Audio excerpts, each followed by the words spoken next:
Diablo, vamos a hablar de la figura de José Sarney, el primer presidente de Brasil luego de la dictadura militar. Asumió en 1985, pero por la muerte de quien había sido electo en las urnas, Tancredo Neves, y él era justamente el vicepresidente electo. Pero, ¿qué significó esta figura para la transición militar? Una transición que, de acuerdo con algunos entendidos, pues le dio ciertas condiciones a esos militares que estaban saliendo del poder. Para hablar de esa figura, saludamos a Alejandro Mendible, profesor titular de la Universidad Central de Venezuela, doctor en Historia con línea de investigación centrada en Historia de Brasil. Bienvenido, Alejandro, ¿cómo está? Bienvenido, un gusto conversar con usted. Igualmente, estoy a la orden, sí. ¿Qué características tenía José Sarney que le permitieron encabezar, por esta circunstancia sobrevenida, la muerte de Tancredo Neves, esa transición y consolidar una democracia? Bueno, como tú dices, sobrevenida, sí, como podría decirse una patada de la suerte, pero que prácticamente la muerte no esperada, pues inexpectativa de Tancredo Neves lo mandó arriba, ¿no? A ser presidente, ¿no? Por cierto que cuando él toma posesión, él utiliza palabras que había utilizado Henry Truman cuando subió a la presidencia de los Estados Unidos después de la muerte del presidente Truman, del presidente que estaba en los Estados Unidos, ¿no? Entonces, lo que quería señalar era que era una persona que venía pues de una trayectoria política que más o menos empezó en la década del 60, en 1962 fue al Congreso por un partido que era el único partido conservador, la Unión Democrática Nacional, que se mantenía una posición de oposición a los gobiernos y al gobierno de Vargas, que era en ese momento pues el que realmente tenía el proceso desde 1930, ¿no? Que representó pues la transición del país cafetalero al país industrializado y la descentralización del país y por supuesto también la urbanización, ¿no? Bueno, en ese contexto entonces Sarney se va proyectando en la política y entonces en el 64 cuando se produce el golpe militar, ¿no? Que es el primer tipo de asonada que se produce en la Guerra Fría en el contexto latinoamericano contra lo que se llamaba amenaza comunista y que utiliza pues como justificación la seguridad nacional. Entonces todo eso pues es un proceso que por supuesto que va a significar una transición hacia un sistema autoritario de exclusión de la sociedad civil y lógicamente militarizado, ¿no?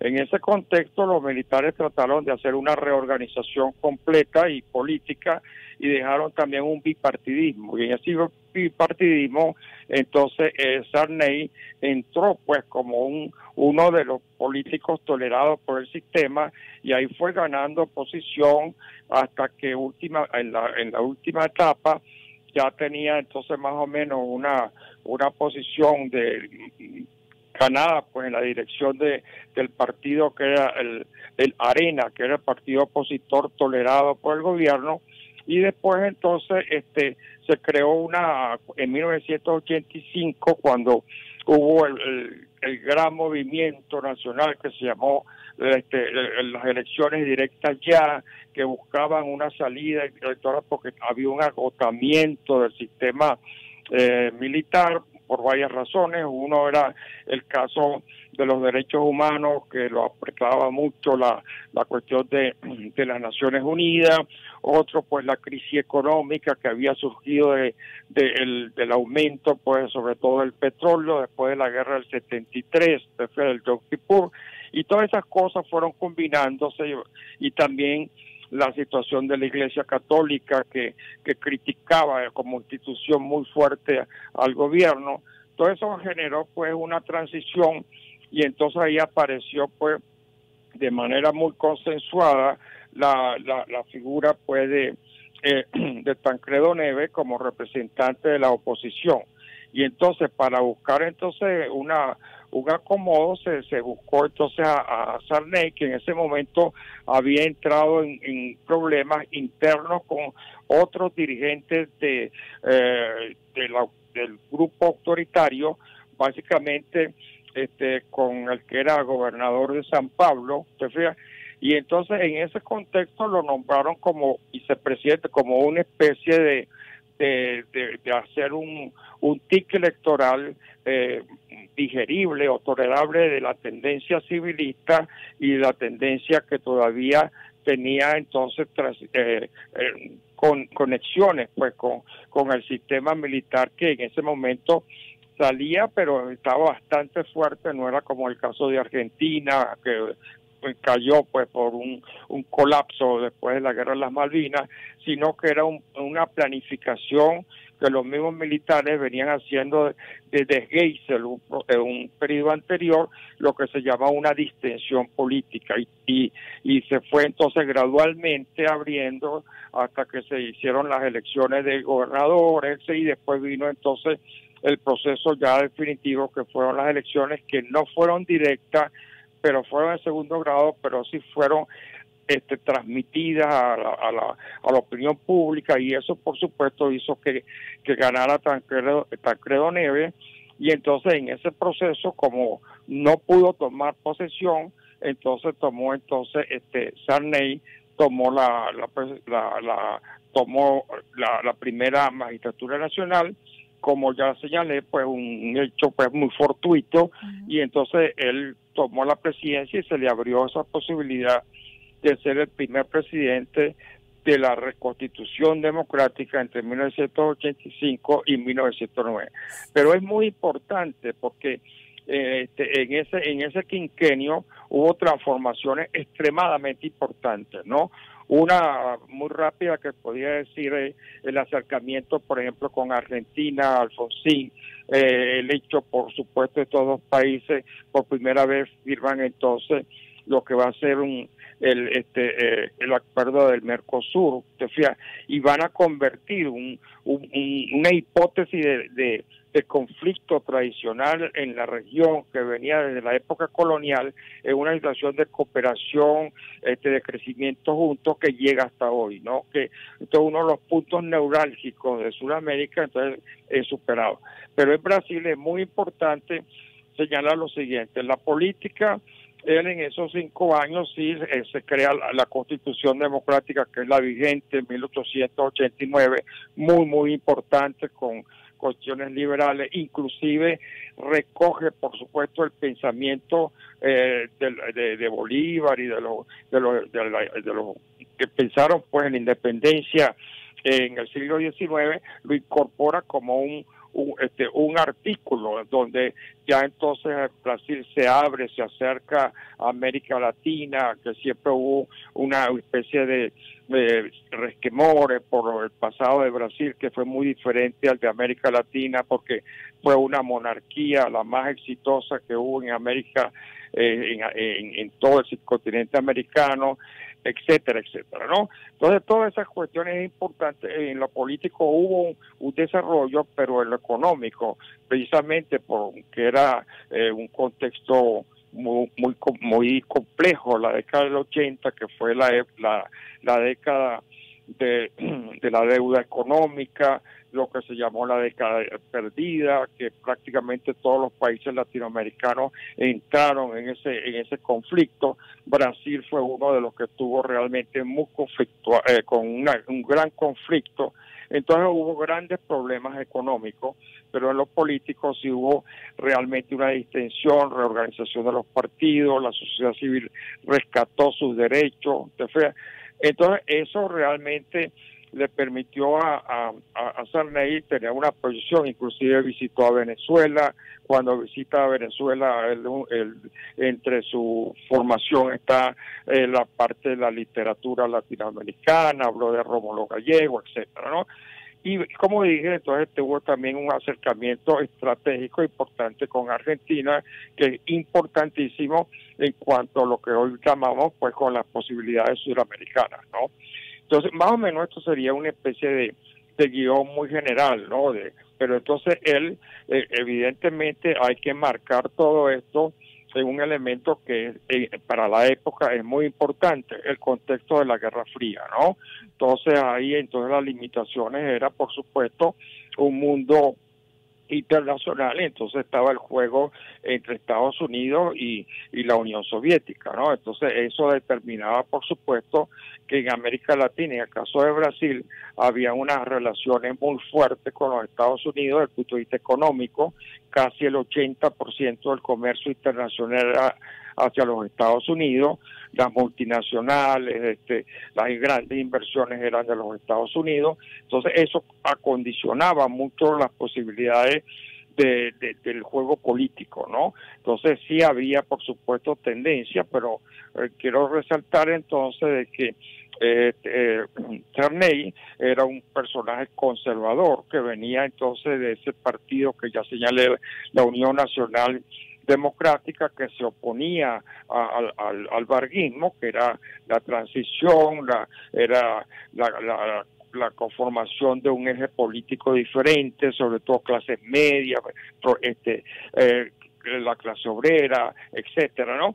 Y entonces él representaba la posición de las clases medias, y dentro de ese partido él representó también una tendencia que lo llamaban en su época la tendencia bossa nova, porque era entonces dentro del partido tenía una posición más liberal, y era por supuesto un demócrata, pues en el sentido de la usanza de la palabra de la época, ¿no?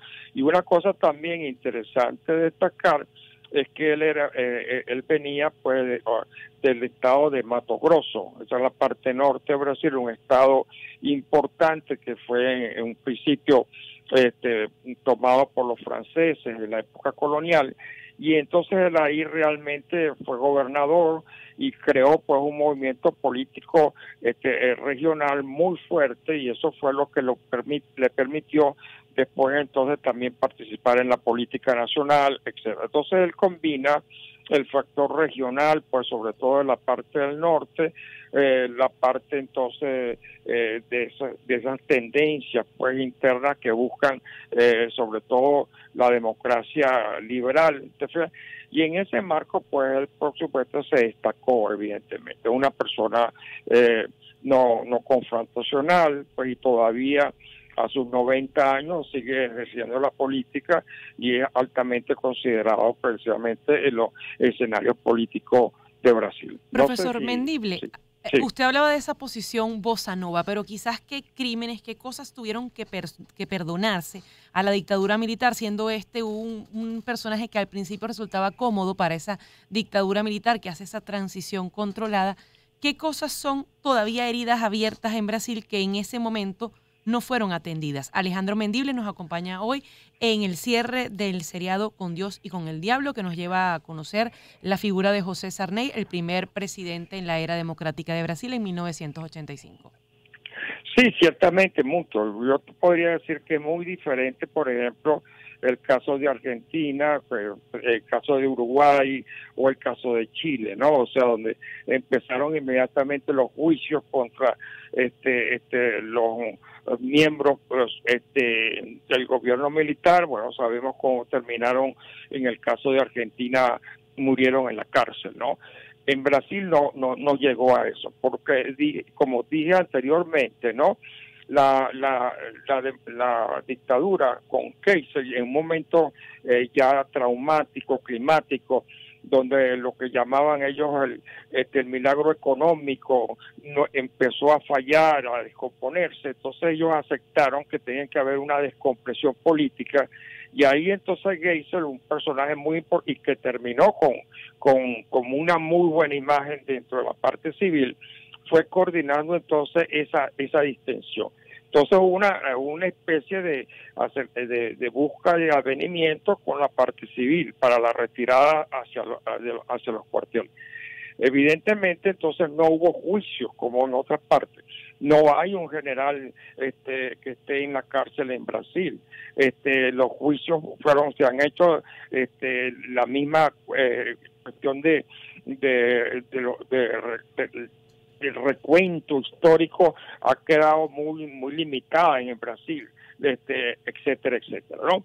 Entonces, y el poder militar, te fijas, en Brasil quedó prácticamente tan intacto es que veamos ahora en la última elección con el caso de Lula y todavía está vigente. Tanto podría señalarte que hoy, en el día de hoy, Lula se entrevista con los jerarcas militares y algunos ellos dicen que ellos aceptan a Lula como algo que no lo querían, pero que es lo que el pueblo quiso. O sea, aceptan la salida, pero la parte militar está intacta. Y eso es uno de los grandes problemas que está en la actualidad, que tiene Lula con relación al caso que se presentó el 8 de enero, cuando hubo el gran problema en Brasilia con la toma del Palacio Presidencial por sectores que buscaban un anarquismo, una destrucción. Bueno, eso es una realidad, y eso está detrás de lo que representa Bolsonaro, ¿no? O sea, que la transición de la parte militar a la parte autoritaria, a la parte civil, realmente no se completó de una manera como se efectuaron en otros países de la región, repito, Argentina, Uruguay, Chile, etcétera, ¿no? Sí. Entonces sí, quedó y hay lógicamente una fuerte presencia de muchas de las escuelas que quedaron, ¿no? Por una cosa, y esto es muy importante tenerlo, ¿no? El hecho de que los militares, cuando participaron en el 64, en el golpe de Estado, ellos tomaron una acepción histórica y tradicional de Brasil, que era el poder moderador. El poder moderador era lo que era el rey, lo que era precisamente el emperador, que tenía un cuarto poder, que era el discrecional, que estaba sobre los demás poderes, ¿no? Entonces en el 64 ellos utilizaron ese poder para considerar que el país estaba desestabilizado, estaba con un peligro, y entonces ellos participaron. Y desde entonces quedó, y en el 85, cuando regresa el poder civil, los militares, de una manera muy discreta, han mantenido esa posición. Y en las elecciones estas pasadas, del año pasado, se habló mucho precisamente del hecho del poder que tenía entonces Bolsonaro del punto de vista militar. Y muchos acreditaban, de hecho, que había, y el mismo presidente no aceptaba las elecciones y creían que podía haber una salida militar. Eso es una cuestión realmente que ha estado vigente hasta hoy. Entonces, precisamente, eso sí está para destacar en relación a otros países. Y en eso sí tenía entonces, en el caso de Sarney, evidentemente un apoyo militar bastante grande, pues, que fue precisamente el que lo estabilizó, ¿verdad?